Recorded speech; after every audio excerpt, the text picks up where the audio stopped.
October మాసంలో కుంభరాశి జాతకులకు గోచార ఫలితాలు ఎలా ఉన్నాయో తెలుసుకుందాం. సూర్యుడు 17వ తారీఖు వరకు కన్యాలో ఉంటూ 17 తర్వాత తులారాశిలో సంచరిస్తున్నాడు. కుజుడు 27వ తారీఖు వరకు తులారాశి, 27 తర్వాత వృశ్చికంలోకి వెళ్తున్నాడు. బుధుడు 24వ తారీఖు వరకు తులారాశిలో ఉంటూ తదనంతరం వృశ్చిక రాశిలో సంచరిస్తున్నాడు. గురువు 18వ తారీఖు వరకు మిథున రాశిలో ఉన్నాడు. తదనంతరం కర్కాటక రాశిలోకి వెళ్తున్నాడు.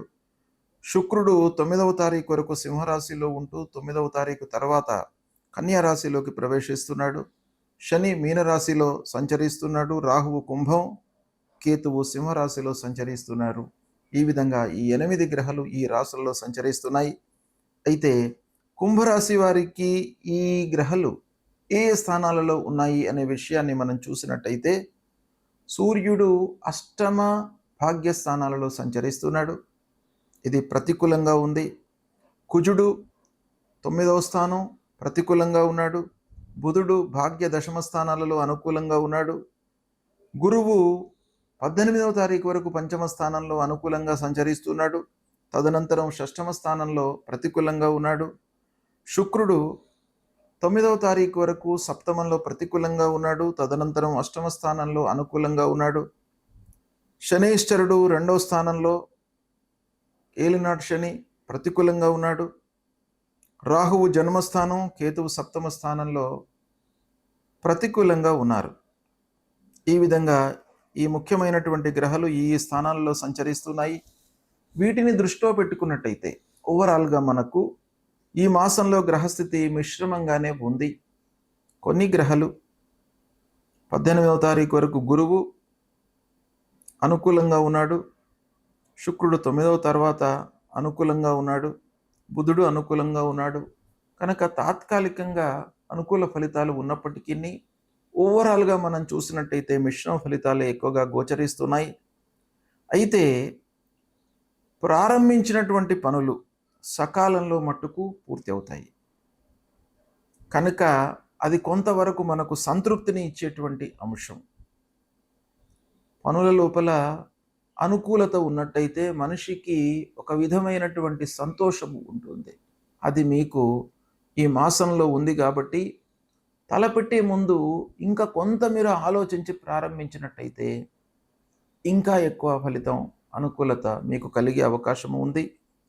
ఇక స్వయం వృత్తిలో ఉన్నటువంటి వారికి అనుకూలం, వ్యాపారంలో ఉన్నటువంటి వారికి కూడాను ఈ మాసం అనుకూలంగా ఉంది. స్నేహితులు, బంధువర్గంతో మట్టుకు కొంత జాగ్రత్తగా ఉండాలి. వాళ్లతో మరీ ఎక్కువగా మీకు నష్టము లేనప్పటికీ కొంత కాలయాపన, కొన్ని విషయాలలో మిమ్మల్ని మిస్గైడ్ చేయడానికి అవకాశాలు ఉన్నాయి. కనుక స్నేహితులతో, బంధువులతో, ఆత్మీయులతో కొంత జాగ్రత్తగా ఉండండి. డిస్టెన్స్ మెయింటైన్ చేయండి. అవసరం మేరకే మాట్లాడుతూ ఉండండి. అనవసరమైనటువంటి చర్చలకు ఆస్కారం ఇవ్వకుండా, వివాదాలలోకి వెళ్లకుండా ఉండడము మంచిది. ఉద్యోగస్తులకు పని భారం పెరుగుతుంది. ఆఫీసులో అనవసరమైనటువంటి పనులు మీకు అప్పజెప్పడము, తద్వారా మీకు ఒక శారీరకంగా స్ట్రెయిన్ కావడము, పని భారం మట్టుకు మీకు పెరిగే అవకాశాలు కనబడుతున్నాయి. వృధా ఖర్చులు ముందుకు వస్తాయి. దాన్ని మీరు నియంత్రించుకోవాలి. వాహనముల రిపేర్లు, ప్రయాణాలు కలిసి రాకపోవడము, ప్రయాణాల మూలకంగా కూడాను మీకు ఖర్చులు పెరుగుతాయి. వృధా ప్రయాణాలు చేయవలసి వస్తాయి. తద్వారా మనస్తాపానికి కొంత గురి అవుతారు.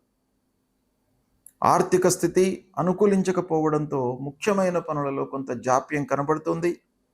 ఉద్యోగస్తులు ఆఫీసులో మట్టుకు చాలా సంయమనంతో ఉండాలి.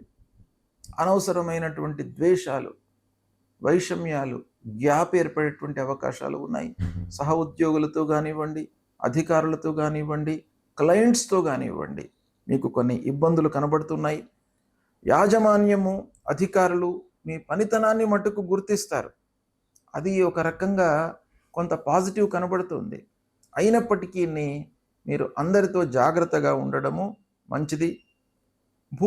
భూమి విషయంలో, ఆస్తుల విషయంలో వ్యవహారాలు కొంత ముందుకు జరుగుతాయి. తగాదాలు ఉన్నప్పటికీ కొన్ని పరిష్కార మార్గాలను మీరు అన్వేషిస్తారు.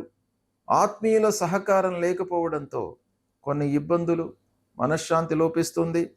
అనవసరమైనటువంటి ఆలోచనలతో కాలము గడుపుతూ ఉంటారు. ఆ కాలయాపన మూలకంగా ఏమవుతుంది, ముఖ్యమైనటువంటి పనులను మీరు అటెండ్ చేయలేనటువంటి స్థితి ఏర్పడుతుంది. క్రయ విక్రయాలు లాభదాయకంగా కొనసాగుతాయి. చేతిలో ఉన్నటువంటి వ్యాపారం నిరాటంకంగా కొనసాగుతుంది, లాభదాయకంగా ముందుకు వెళుతుంది. కోర్టు కేసులలో అనుకూలమైనటువంటి తీర్పులు కనబడుతున్నాయి. ఇది ఒక రకంగా సంతృప్తినిచ్చేటువంటి అంశం. ఎన్నో రోజుల నుండి పెండింగ్లో ఉన్నటువంటి వ్యవహారాలు ముందుకు వస్తాయి. వాటి లోపల మీకు అనుకూలత కనబడుతుంది. మాసాంతంలో ఇంటి వాతావరణం కూడాను మీకు సంతృప్తికరంగా ఉంటుంది. భార్య, పిల్లలు, కుటుంబ పెద్దల యొక్క సహకారము ప్రారంభంలో కొంత ఇబ్బందికరంగా ఉన్నప్పటికీ 9వ తారీఖు తర్వాత మీకు అనుకూలత ఉంది. అది మీకు చాలా సపోర్టింగ్గా ఉంటుంది. ప్రారంభంలో అనవసరమైనటువంటి చర్చలకు తావివ్వకుండా ఉండడము చాలా మంచిది. ఈ విధంగా మీకు మిశ్రమమైనటువంటి ఫలితాలు ఉన్నాయి. దీన్ని మీరు చాలా జాగ్రత్తగా చూసినట్టయితే, విశ్లేషణను అర్థం చేసుకున్నట్టయితే మీకు చాలా విషయాలలో మంచి ఫలితాలు ఉంటాయి. సద్వినియోగపరచుకోండి. సూర్యుడు, అంగారకుడు, గురువు, శని, రాహువు, కేతువు ముఖ్యమైనటువంటి గ్రహాలు గనక ఈ గ్రహాలు ప్రతికూలంగా సంచరిస్తున్నప్పుడు ప్రతికూల ఫలితాలు మనకు ఉంటాయి. వాటి నుండి విముక్తులు కావడానికి, అంటే ఈ ప్రతికూల ఫలితాలను అనుకూలంగా మార్చుకోవడానికి మనం ఏం చేయాలి అనే విషయాన్ని మనం చూసినట్టయితే పరిహారాలు చేసుకోవాలి. పరిహారాలలో 2 రకాలుగా మనము చూస్తుంటాం. ఒకటి, మీరు చేసుకోవలసింది ఒకటి, అంటే ఆయా గ్రహాలకు సంబంధించినటువంటి కారకత్వాలను దృష్టిలో పెట్టుకొని వాటికి మనము ఏం చేయాలి. ఆర్థికపరమైనటువంటి సమస్యలు ఉన్నాయి అనుకోండి, వాటిని ఖర్చులు మనం తగ్గించుకోవడము. వ్యాపార విషయంలో ఇబ్బందులు ఉన్నట్టయితే ఒప్పందాలు చేసుకునేటప్పుడు జాగ్రత్త పడడము. వాహనముల మూలకంగా రిపేర్లు వచ్చే అవకాశాలు ఉన్నాయి అని మనకు తోచినట్టయితే దానికి సరిపడా మనం రెక్టిఫికేషన్స్ చేసుకోవడం, ఇవన్నీ కూడా మనం చేసుకోవాల్సినటువంటి జాగ్రత్తలు, తీసుకోవాల్సినటువంటి విషయాలు. అయితే ఇవన్నీ కూడాను మన చేతిలో ఉంటాయి. కొన్ని విషయాలు మన చేతిలో ఉండవు. కనుక భగవంతుణ్ణి వేడుకోవడము, భగవంతుడిని స్తోత్రం చేయడము, భగవంతుడి యొక్క అనుగ్రహం కొరకై మనము పాటుపడము, ఇవే పరిహారాలు. కాబట్టి సూర్యుడి విషయంలో మీకు సూర్యుడు ప్రతికూలంగా ఉన్నప్పుడు అనారోగ్య సమస్యలు తలెత్తే అవకాశాలు ఉంటాయి. కాబట్టి సూర్యనారాయణుడికి మీరు ప్రతినిత్యం కూడాను నమస్కారం చేసుకోండి, అర్ఘ్యప్రదానం ఇవ్వండి, ఆదిత్య హృదయం పారాయణం చేసుకోండి, మీకు అనుగ్రహిస్తాడు. అంగారకుడి విషయంలో సుబ్రహ్మణ్య స్వామి దేవాలయానికి వెళ్ళండి, కలహాలు రాకుండా చూస్తాడు.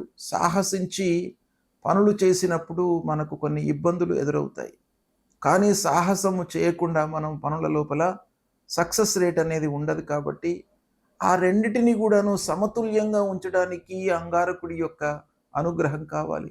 సుబ్రహ్మణ్య స్వామిని వేడుకోండి, సుబ్రహ్మణ్య స్వామి దేవాలయానికి వెళ్ళండి. ఇక బుధుడు వ్యాపారానికి, బుద్ధికి, వీటన్నిటికి కూడాను మనకు కారకుడు. పనులు జరగడానికి విష్ణు సహస్రనామ పారాయణం చేసుకోండి. విష్ణువు మీ స్థితికి అనుకూలతను కలిగిస్తాడు. కాబట్టి ప్రతినిత్యం కూడాను విష్ణు సహస్రనామ పారాయణం చేయండి, లేదా నారాయణ మంత్రాన్ని, మూల మంత్రాన్ని పఠించండి. ఇక గురువు అతి ముఖ్యమైనటువంటి గ్రహము, చాలా విషయాలలో మనకు ప్రభావాన్ని చూపించేటువంటి గ్రహము. అలాంటి గ్రహము ప్రతికూలంగా ఉన్నప్పుడు గురు విషయమై మూలమంత్రాన్ని జపించండి, దత్తాత్రేయ స్వామి దేవాలయానికి వెళ్ళండి. అన్నిటికంటే కూడాను ముఖ్యమైనటువంటిది తల్లిదండ్రులను సేవించండి. తల్లిదండ్రుల యొక్క సేవ మీకు శ్రీరామ రక్ష. కాబట్టి తల్లిదండ్రులను మీరు సేవించినట్టయితే, వాళ్ళ యొక్క అనుగ్రహము మీకు ఉన్నట్టయితే, ఆ గురు భగవానుడి యొక్క అనుగ్రహం కూడాను ఉంటుంది. తర్వాత గురువులను సేవించండి. ధార్మికమైనటువంటి ప్రవచనాలు చెప్తూ లోకంలో ఒక మంచిని, సన్మార్గాన్ని నిలపడానికి ప్రయత్నాలు చేస్తున్నటువంటి వారిని సేవించండి, దర్శించుకోండి. తర్వాత ముఖ్యంగా గురువు విషయం లోపల మీరు మూలమంత్రం అన్నిటికంటే చాలా ముఖ్యమైనది కాబట్టి అది చేయండి. ఇక శనీశ్వరుడి విషయంలో ఏలినాడు శని ఉన్నప్పుడు, అర్ధాష్టమ స్థానంలో ఉన్నప్పుడు, అష్టమ స్థానంలో ఉన్నప్పుడు, సప్తమ స్థానంలో ఉన్నప్పుడు మనకు ప్రతికూలమైనటువంటి ఫలితాలు శని మూలకంగా కలుగుతాయి గనక శని ప్రీత్యర్థమై శనికి సంబంధించినటువంటి మూలమంత్రాన్ని ప్రతినిత్యము చదువుకోండి. ఆంజనేయ స్వామి దేవాలయానికి వెళ్ళండి, 3 ప్రదక్షిణాలు చేసుకోండి, హనుమాన్ చాలీసా చదవండి. శనీశ్వరుడికి సంబంధించినటువంటి స్తోత్రాన్ని పారాయణం చేసుకోండి. నవగ్రహ స్తోత్ర పారాయణాన్ని చేయండి. ఈ విధంగా చేసినట్టయితే శని ప్రభావము తగ్గుతుంది. ఇక రాహు కేతువుల ప్రీత్యర్థమై అమ్మవారి దేవాలయానికి వెళ్ళండి, అమ్మవారిని సేవించండి. దుర్గామాత యొక్క అనుగ్రహం మూలకంగా రాహు ప్రభావం తగ్గుతుంది. తర్వాత గణపతిని స్మరించండి. గణపతిని స్మరించడం మూలకంగా మీకు ఆటంకాలు లేకుండా ఉంటాయి. కార్యాలు సాఫల్యంగా అనుకున్నటువంటి సమయంలో మీకు పూర్తి అయ్యే అవకాశాలు ఉంటాయి. కాబట్టి ఇలాంటివి పరిహారాలను మీరు పాటించినట్టయితే ఓవరాల్గా మీరు పరిహారాలు చేసేటప్పుడు దైవభక్తిని పెంచుకోండి. దైవం పైన మీరు నమ్మకాన్ని పెంచుకోండి. ఆ భగవంతుడి పైన నమ్మకాన్ని పెంచుకొని భగవంతుని దర్శించుకున్నట్టయితే, గురువులను ప్రేమించినట్టయితే, తల్లిదండ్రులకు సపర్యలు చేసినట్టయితే మీకు అన్నీ కూడాను అనుకూలిస్తాయి. కాబట్టి వీటిని మీరు పాటించండి. ఆ గ్రహాల యొక్క అనుగ్రహం మీకు లభిస్తుంది. శుభం.